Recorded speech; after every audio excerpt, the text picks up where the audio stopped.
15 अगस्त यौम आज़ादी के मौके के ऊपर, स्वतंत्रता दिन के मौके के ऊपर हम लोग हर साल की तरह इस साल भी एक भव्य तिरंगा रैली हम निकालने जा रहे हैं। मैं आपके ज़रिए महाराष्ट्र के पूरे इमाम पार्टी के यूनिट से ये दरख्वास्त करता हूँ कि 15 अगस्त के दिन अपने तौर पे झंडा वंदन करें। अपना झंडा वंदन करने के बाद तिरंगा रैली का आयोजन करे पूरे महाराष्ट्र भर में। हम भी यहाँ पर सुबह 10 बजे दारुसलाम बूटी लाइन के ऊपर झंडा वंदन का कार्यक्रम होगा हर साल की तरह, और उसके बाद एक तिरंगा रैली निकाली जाएगी। हर गाड़ी के ऊपर जो है वो तिरंगा रहेगा। शहर के मुख्तलिफ इलाकों से होते हुए हम गुजरेंगे गर्व के साथ, फख्र के साथ, और एक पैगाम देंगे कि हम इस मुल्क से कितनी मोहब्बत करते हैं। और ये मुल्क जो आज़ाद हुआ था, बहुत जद्दोजहद, बहुत मेहनत, बहुत लोगों का खून बहा था ये आज़ादी हासिल करने के लिए, और उसी आज़ादी का जश्न मनाने के लिए हम लोग ये तिरंगा रैली का आयोजन करने के लिए जा रहे हैं। मैं तमाम लोगों से ये अपील कर रहा हूँ कि सुबह 10 बजे ठीक दारुसलाम के ऊपर झंडा वंदन होगा, और उसके बाद है तो तिरंगा रैली का आयोजन किया जाएगा। आपके जरिए मैं पूरे महाराष्ट्र के यूनिट्स को ये आदेशित कर रहा हूँ कि अपने अपने तौर के ऊपर आप लोग अपने अपने शहर के अंदर तिरंगा रैली का आयोजन करें। औरंगाबाद में जो रैली निकाली जा रही है उसके रूट्स क्या रहेंगे और कहां से कहां? देखिए, उसकी प्लानिंग की जा रही है कि हमारी कोशिश यही रहेगी कि जो एरिया से हम लोग गुजरने वाले हैं वहां पर लोगों को तकलीफ ना हो, उसका रूट फाइनल करके हम आज रात में एक टीम बैठ के उसको फाइनल करेगी, और कल वो रूट हम डिक्लेयर करेंगे। कोशिश यही रहती है कि पूरा शहर को हम कवर करें करके, और इस बार भी वो रूट जो है वो शाम तक फाइनल हो जाएगा। कल है तो हम हमारे सोशल मीडिया के पेज के जरिए उसको हम डिक्लेयर कर देंगे।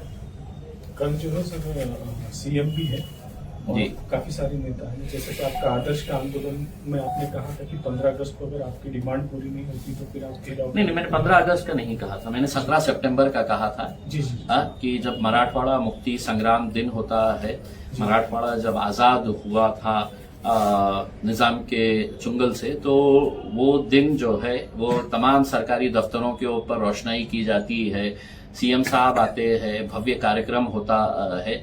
तो हम उस दिन है तो सीएम साहब को और महाराष्ट्र को ये दिखाना चाह रहे हैं कि आदर्श के जो ठेवीदार है, जो गरीब ठेवीदार है, वो भी इसी मराठवाड़ा से ताल्लुक रखते हैं। और कई सारे ऐसे हैं जो 70 साल, 80 साल और 90 साल के ऊपर के भी बुजुर्ग लोग हैं। उसमें तकरीबन 75 लोगों की जान जा चुकी है। तो आप जब ये जश्न मनाने के लिए आएंगे तो आपको कहीं ना कहीं इन लोगों को भी जवाब देना पड़ेगा कि आखिर में अपनी मेहनत की, अपनी जिंदगी भर की कमाई ये कोई लेके भाग जाता है और इन्हें मरने के लिए छोड़ दिया जाता है करके। तो 17 सितंबर तक अगर इसके ऊपर कोई सही फैसला नहीं होगा तो फिर हमने कहा है कि देखिएगा फिर हमारा भी आंदोलन कैसा होगा। कल इस सिलसिले में सीएम से कोई नुमाइंदगी होगी? देखिए, हमने सीएम साहब से, हमारे जो पार्टी के विरोधी पक्ष नेता है समीर साजिद साहब, इन्होंने पुलिस डिपार्टमेंट को एक पत्र लिखा है, महानगर पालिका के आयुक्त को, डिविजनल कमिश्नर को एक लेटर लिखकर ये किया है मांग कि विरोधी पक्ष हमारा पूरे 36 कॉर्पोरेटर्स जो है वो भी मुख्यमंत्री साहब से मिलना चाहते हैं, क्योंकि आखिर वो हमारे भी मुख्यमंत्री ही है। और हम उनके पास ये शिकायत लेकर जाना चाह रहे हैं कि जब महानगर पालिका की कुर्सियों के ऊपर आपके पदाधिकारी बैठे हुए हैं, चाहे फिर वो महापौर हो या स्टैंडिंग कमेटी के चेयरमैन हो, इनका जो रवैया है कि हम इन इलाकों के लिए इन कॉर्पोरेटर्स को हम पैसा नहीं देंगे करके, जो हमारी लाइन फॉलो करता है, जो हमें हमारे बुरे वक्त के अंदर साथ देता है, हम उनको पैसा देंगे, हम उनको फंड देंगे, इन लोगों को फंड नहीं देंगे करके।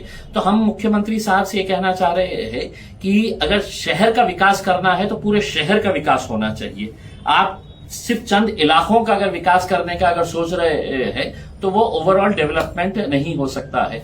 तो हमने उनसे टाइम मांगा था कि हमें एक 10 मिनट का भी अगर टाइम मिल जाए तो पहले उन्होंने कहा था कि हम एयरपोर्ट के ऊपर कोशिश करते हैं। अभी थोड़ी देर पहले पता चला है कि पुलिस डिपार्टमेंट की तरफ से मैसेज आया है कि उनका शेड्यूल बहुत टाइट है। क्या टाइट है? आप तिरंगा रैली के लिए आ रहे हैं, एक गली कम जाइएगा उसमें, जहां पे आप 10 किलोमीटर जाने वाले हैं वहां 9 किलोमीटर चले जाइएगा उसमें। लेकिन आपको विरोधी पक्ष को भी सुनना चाहिए करके उसमें।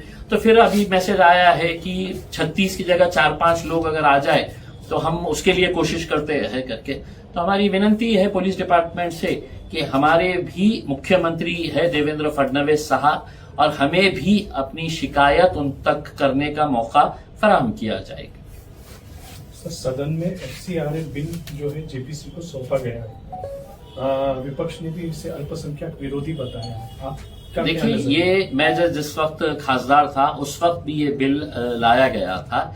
ये बिल लाने का मकसद सिर्फ उनका यही है कि जो क्रिश्चियन कम्युनिटी आज इस देश के अंदर काबिल तारीफ काम अगर कोई कर रहे हैं, तो ये कोई है तो ये सत्ता में बैठे हुए ये लोग नहीं कर रहे हैं। स्कूल्स चलाना पूरे हिंदुस्तान के अंदर जो स्कूल्स चलाए जा रहे हैं वो ये कॉन्वेंट स्कूल्स जो है वो लोग क्रिश्चियन कम्युनिटी चला रही है। अच्छे अच्छे चैरिटेबल हॉस्पिटल जो चलाए जा रहे हैं वो क्रिश्चियन कम्युनिटी चला रही है। मुसलमान जो है वो बहुत सारे ऐसे फंड का इस्तेमाल करते हुए बहुत सारी एक्टिविटीज उनके जरिए भी की जा रही है। तो कहीं ना कहीं ये सरकार समझती है कि ये जो फंड आ रहा है तो ये क्रिश्चियन लोग इसका है तो धर्मांतर के लिए इस्तेमाल कर रहे हैं करके। और ये बात मैंने खुद ने पार्लियामेंट के अंदर अपने भाषण के अंदर ये कहा था कि आपका ये बिल लाने का मकसद जो है उसका साफ मतलब यही है कि कहीं पे निगाहें कहीं पे निशाना है आपका। आपकी निगाहें क्रिश्चियन कम्युनिटी को आप ये समझ रहे हैं कि ये जो फॉरेन से फंड आ रहा है इसके जरिए आप कन्वर्जन कर रहे हैं, धर्मांतर कर रहे हैं करके। तो सरकार ने इसके आंकड़े देना चाहिए था। मैं समझता हूं ये टोटली अनजस्टिफाइड है। और ये इस तरह के बिल जो लेकर आ रहे हैं वो सिर्फ मेन मुद्दों को भटकाकर ऐसे ही मुद्दों को सरकार है तो ऊपर लाना चाह रही है ताकि ये कोई सवाल नहीं करे कि अमित शाह साहब इतने दिनों तक कहां गायब रहे हैं करके। इतने दिनों के बाद क्यों प्रधानमंत्री नरेंद्र मोदी साहब को एहसास हुआ है कि जंतर मंतर के ऊपर जो है वो नौजवानों के ऊपर, वो युवाओं के ऊपर, जेनजी के ऊपर बहुत ज्यादतियां हुई है करके। इतने दिनों के बाद उनकी आंख क्यों खुली है? ये सवालों से उलझाने के लिए, ये सवालों को दरकिनार करने के लिए इस तरह के बिल्स लाए जा रहे हैं। महाराष्ट्र में रिलीजियस एक्ट के तहत जो अमेंडमेंट हुआ है उसके तहत पूना में 2 लोगों के खिलाफ FIR दर्ज हुई है। उसमें एक शख्स जो है तो फॉरेनर है। तो ये मतलब क्या इसके जरिए निशाना बनाया जा रहा है एक मखसूस कम्युनिटी? कन्वर्जन का मामला जी। देखिए, हम तो इस बात से साफ इत्तेफाक रखते हैं कि कोई भी जबरन धर्मांतर अगर कोशिश कर रहा है तो उसके ऊपर कार्रवाई होनी चाहिए करके उसमें। किसी भी तरीके से हम फोर्स्ड कन्वर्जन जो है वो हम उसका समर्थन नहीं करते हैं। लेकिन इसका भी एक बऊ बनाया जा रहा है कि साहब ये लोग धर्मांतर कर रहे हैं, ये लोग शादी करके है तो जबरदस्ती धर्मांतर करवा रहे हैं। आप ये एक फियर तैयार किया जा रहा है कि देखो इतने सारे, जबकि हम सरकार से, महाराष्ट्र सरकार से ये अनुरोध करते हैं कि आप पूरे महाराष्ट्र के आंकड़े बताइए। National crime records bureau NCRB का डेटा जो है हर तरह के क्राइम्स पूरे नेशन के अंदर जो होते हैं, कितने सुसाइड्स हुए हैं, कितने बलात्कार हुए हैं, कितनी हत्याएं हुए हैं, कितनी मॉलेस्टेशन हुए हैं, ये NCRB का डेटा सेंट्रल गवर्नमेंट तैयार करता है। वो NCRB के डेटा के अंदर बताइएगा कि देश के अंदर कितने कन्वर्जन के केसेस आए हैं करके। वो डाटा आप बताएंगे नहीं, क्योंकि है ही नहीं। भाई लाखों करोड़ों के अंदर एक आध कहीं पर कोई केस हो जाता है कि कोई फला बंदा किसी के साथ शादी कर लेता है, तो उसको है तो एकदम बहू बना के पेश किया जाता है कि देखो ये धर्मांतर हो रहा है करके। कितने हो रहे हैं? आप अपने शहर के अंदर से बताइएगा कि कितना आंकड़ा आपके पास निकलेगा करके उसमें। अगर ये क्राइम है तो क्राइम का डेटा भी आपके पास होना चाहिए। तो वो डेटा आप क्यों नहीं डिक्लेयर कर रहे हैं? क्योंकि डेटा है ही नहीं ऐसा कोई कि बहुत बड़ा सिग्निफिकेंट नंबर है, लेकिन एक फियर तैयार किया जा रहा है, विशेषकर हिंदू समाज के अंदर कि देखो अब इतना बड़ा धर्मांतर हो रहा है, अपने लोग जो है वो सब धर्म परिवर्तन कर रहे हैं, जबरन किया जा रहा है, पैसों से किया जा रहा है। तो ये सब फालतू की बातें हैं उसमें, सिर्फ एक फियर तैयार करने के लिए। कुंभ मेले के नाम पर 500 करोड़ का घोटाला सामने आया है, कुछ लोग गिरफ्तार भी हुए हैं। मैं नहीं समझता हूं कि वो 500 करोड़ हो सकते हैं करके। अभी आने तो दीजिए कुंभ मेला, उसके अंदर आपको समझ में आएगा कि ठेकेदार कहाँ के है और कितना जो वर्क ऑर्डर था डुप्लीकेट था, और उसमें जो है ग्रीष्म महाजन का कोई रिलेटिव उसमें है। मैं आपको साफ कह रहा हूँ, आप क्यों इतना कंजूसी बरत रहे हैं ये बताते हुए कि सिर्फ 500 करोड़ का हुआ है करके। टोटल कुंभ मेले के ऊपर कितना पैसा खर्च हो रहा है। देखिए, मैं तो इस बात से इत्तेफाक रखता हूं और मुझे कोई झिझक नहीं है ये बात बताने के लिए। ठीक है, आप मुझे तो धर्म के चश्मे से देखेंगे, लेकिन यही इम्तियाज जलील है और यही असदुद्दीन अवैसी है जो पार्लियामेंट के अंदर खड़े रहकर ये कहे थे कि मुसलमानों को आप हज की जो सब्सिडी देते हैं वो नहीं देना चाहिए करके। क्योंकि सरकार का काम ये नहीं है कि हमारा धार्मिक कार्य क्या है, हमारा धार्मिक कार्यक्रम के लिए सरकार में उसको पैसा देना चाहिए। हमने सरकार से ये मांग की थी कि ये जो हज की सब्सिडी है, ये हज की सब्सिडी के बदले में आप मुस्लिम बच्चियों के लिए, माइनॉरिटीज के लिए आप स्कूल खोलिएगा, हॉस्टल्स खोलिएगा, उनके लिए कॉलेजेस खोलिएगा, उनके लिए स्कॉलरशिप्स की स्कीम्स स्टार्ट करिएगा करके। उसमें सरकार ने जितना सुनना था उतना सुने, उन्होंने हज की सब्सिडी बंद कर दिए थे। लेकिन कितने स्कूल्स बनाए हैं उन पैसों के अंदर? ये तो मुसलमानों का ही पैसा था ना, जो आप हर साल इतने सालों से देते आ रहे थे उसके अंदर। तो हमारा ये कहना है कि त्योहार किसी का भी हो, जतरा यात्रा किसी की भी हो, उसके अंदर ये सरकार का काम नहीं है। सरकार का काम है अच्छे रास्ते बनाना, अच्छे अस्पताल बनाना, अच्छे स्कूल्स बनाना, इंफ्रास्ट्रक्चर बनाना। ये समस्याओं का हल जो है वो सरकारी पैसों से इसका हल। लेकिन किसी का त्योहार आ गया, चल लीजिए ये 3000 करोड़ रुपया आप ले लीजिएगा, हमारा ये त्योहार आ रहा है इसके अंदर 2000 करोड़ आप ले लीजिएगा करके उसके अंदर। तो ये जो है ये कहीं ना कहीं खत्म होना चाहिए। अब ये जब मैंने बोला हूं और आप ये जब चलाएंगे तो नीचे इसके अंदर कमेंट्स भी पढ़ लेना उसमें। अंधभक्तों के कमेंट्स कैसे आ जाएंगे, तुला लाज नाही वाटती का, आमच्या कुंभमेळ्याचा विरोध करतो। अरे मला जे बोलायचं आहे ती मी ठणकावून बोलतो की मी हजचाही विरोध करणारे आहे। आम्ही हजचे जेव्हा सरकार पैसे देत होते आम्ही म्हटलं की नाही पाहिजे आम्हाला, ज्यांना हजवर जायचे आहे ते जातील, कशाही जातील ते, उनके पास पैसा नहीं है, उनका दूसरा भाई मदद करेगा। सरकार का ये काम नहीं है कि आप है तो किसी त्योहार के लिए, किसी यात्रा के लिए, किसी मेले के लिए है तो आप हजारों करोड़ रुपया खर्च करे करके। लेकिन क्या है, अंधों का राज चल रहा है, बहरों को सुनाई नहीं दे रहा है उसमें। तो जो चल रहा है चल रहा है, और हमारे जैसे अगर बोले तो 200 लोग है तो गालियां लिखने के लिए तैयार हो जाएंगे उसके अंदर। सर, सीजेपी से रिगार्डिंग एक सवाल है। कल सीजेपी का जो है मीटिंग थी दिल्ली में, उन्हें कहीं पे भी हॉल मुहैया नहीं कराया गया। उसके अलावा आज सौरव दास का जो पारिवारिक घर है पौंडीचेरी में, वहां पे भी पुलिस ने मैंने भी ये पढ़ा हूँ। और ठीक है, मैंने वो दास नाम का जो लड़का है उसका ट्वीट पढ़ा है मैंने कि उसके परिवार वालों के साथ, पौंडीचेरी जो है वो यूनियन टेरिटरी ही है, डायरेक्ट है तो अमित शाह साहब के अंडर में आती है।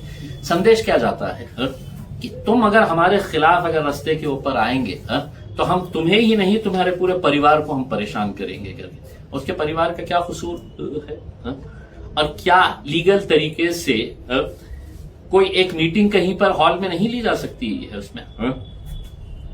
आप इतना प्रेशर लेके आएंगे, इतना डराएंगे, इतना धमकाएंगे कि किसी ने है तो मीटिंग के लिए भी है तो जगह नहीं देनी चाहिए करके। तो देखिए, हम बार बार जो बात कह रहे हैं कि अब 15 अगस्त आ रहा है, देश आजाद हुआ था, लेकिन नहीं हुआ है साहब। अभी भी हम है तो इन गुलामों के जंजीरों में जकड़े हुए हैं उसमें। कहीं ना कहीं ये मुल्क को ये फैसला करने का है कि आखिर में ये दादागिरी, ये गुंडागिरी कब तक चलते रहेगी करके उसमें। लोकशाही अगर है तो क्या सिर्फ लोकशाही अब सिर्फ कागज के ऊपर रह गई है और सही मानों में अब लोकशाही नहीं रही है, गुंडशाही रही है, पुलिस का इस्तेमाल करे। आप है तो एजेंसीज का इस्तेमाल करे। कोई अगर आंदोलन करना चाह रहा है तो उसको मीटिंग के लिए जगह ना दे। कोई आंदोलन कर चुका है तो उसके परिवार वालों को परेशान करे। तो ये क्या है? देखिए, पहले हम ये कहते थे, आज हमें खुशी है कि हमारी जो जबान है वही जबान में अब दूसरे लोग भी जो उनके समर्थक हुआ करते थे कभी, वो भी कहने लगे हैं कि नहीं, बहुत ज्यादा हो रहा है इनका।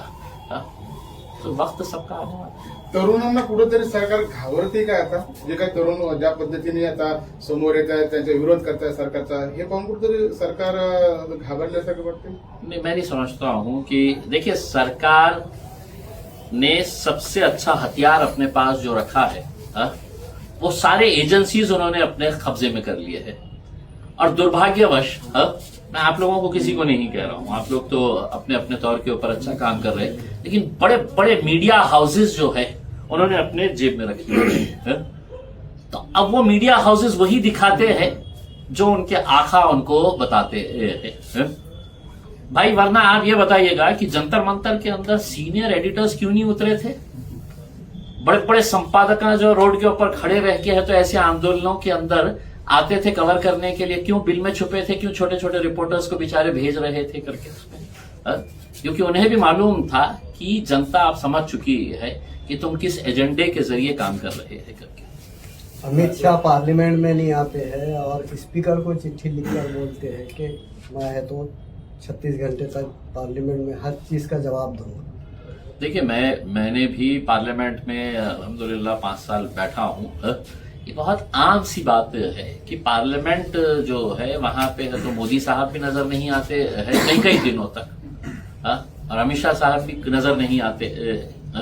और जिस दिन महाशय अंदर आते हैं तो पूरे भाजपाई जो है वो टेबला बजा बजा के, जैसा कौन आया है, मेरा पिया घर आया करके, वैसा इतना खुशी मनाते हैं करके। तो ये तो जो पीरियड है उसके अंदर तुम चलाओ पार्लियामेंट के अंदर, हम अपना अंदर बाहर बैठ के तो फैसले करेंगे जो भी करना है। पार्लियामेंट होता क्या है साहब? पार्लियामेंट देश की आवाज है। 543 एमपीज जो है वो देश की नुमाइंदगी करते हैं।